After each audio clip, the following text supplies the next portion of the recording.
Thank you very much for your support of higher education in this state, and thank you for all that you do for the people of the state of Florida.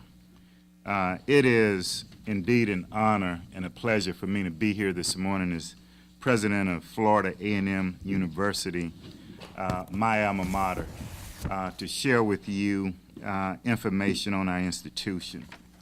Among higher education institutions across the nation, Florida A&M University is classified as a doctoral research university. We are the third oldest university in the state university system of Florida, founded in 1887, and will celebrate our 125th anniversary later this year. We started out with 15 students. Today, over 13,200 students are enrolled in nearly 100 majors, where we offer baccalaureate, master's, doctoral degrees, 12 colleges and schools, and of course, our College of Law in Orlando. As reflected in our mission statement, FAMU is dedicated to advancing knowledge, resolving complex issues, and empowerment of citizens of this state in their communities. This mission actualizes our responsibilities as a land-grant university, serving the public via extension services, research, agriculture, engineering, and military preparation. And while the university continues its historic mission of educating African Americans, FAMU embraces persons of all races, ethnic origins, nationalities as lifelong members of the university community. The Board of Governors in the state have identified science, technology, engineering, and mathematics, or STEM disciplines, as points of emphasis for our universities. FAMU has been recognized nationally for meeting this goal, especially with our African American graduates.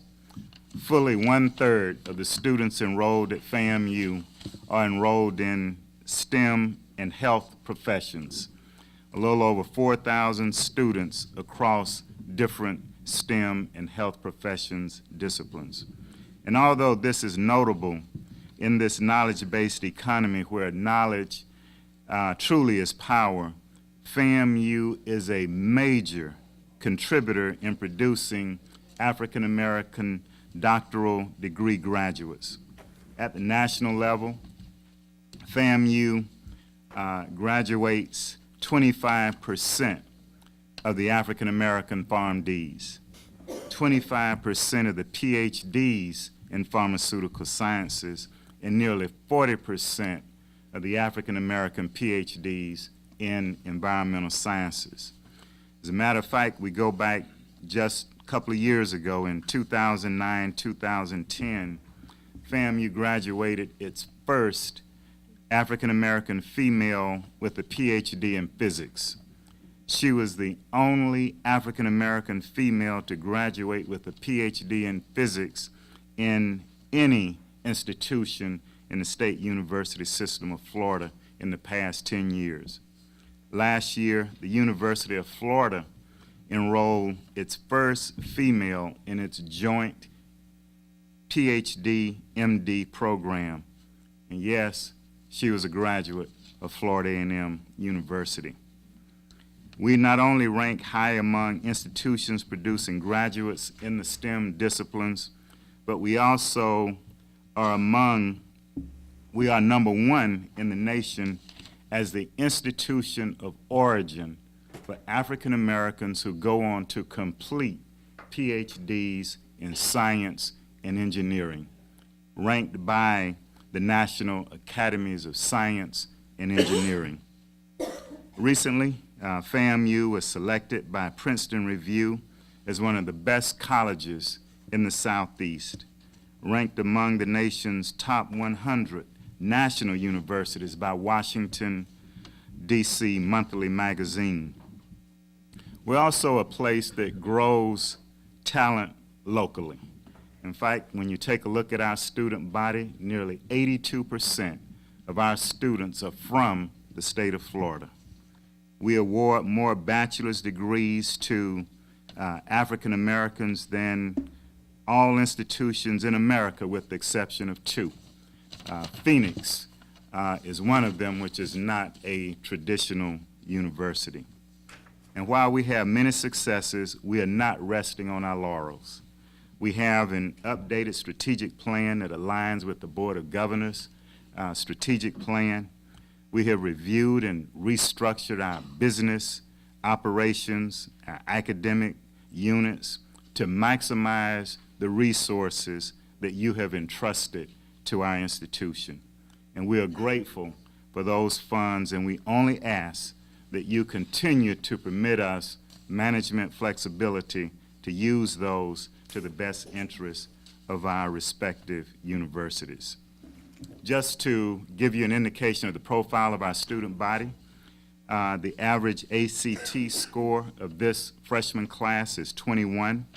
The average SAT score is 1425, and the average GPA is 3.15. We are awarding nearly 2,000 degrees each year. But what I think is really important among this is that 67% of the students at Florida A&M University receive Pell Grants.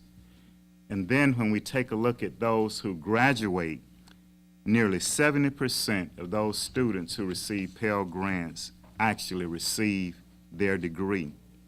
98% of our students are on some form of need-based financial aid in the form of grants and subsidized student loans.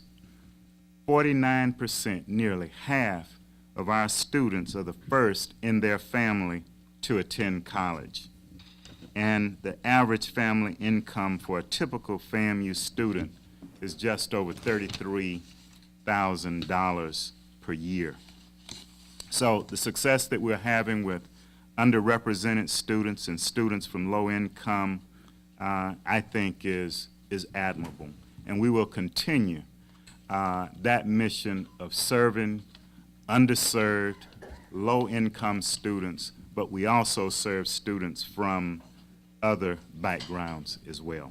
One of the things that I have done over the last few years is to serve as a member of the National Academies of Science and Engineering Task Force on the pipeline for STEM graduates, especially in the area of engineering.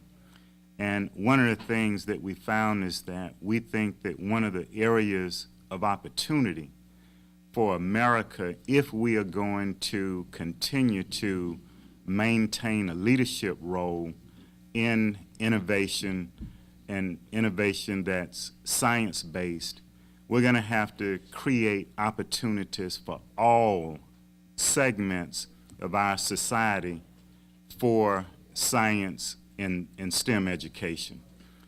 When you take a look at African Americans and Hispanics, we are severely underrepresented in STEM education and also in the STEM workforce. Therefore, I think one of the things that we should be about doing in the state of Florida is creating opportunities through, for instance, scholarships. I think we need to make science, technology, engineering, and mathematics education affordable for those segments of society that are underrepresented. And so what we do at Florida A&M University, we have a portfolio of scholarships. And as I go across the state of Florida and across America recruiting students to come to Florida A&M University, there are some critical areas that I add to the scholarship to encourage them to come to Florida A&M.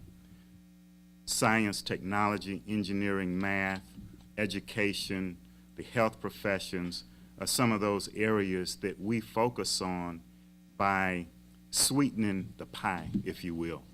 I think the one way that you don't get people in areas where you need them is to charge them more.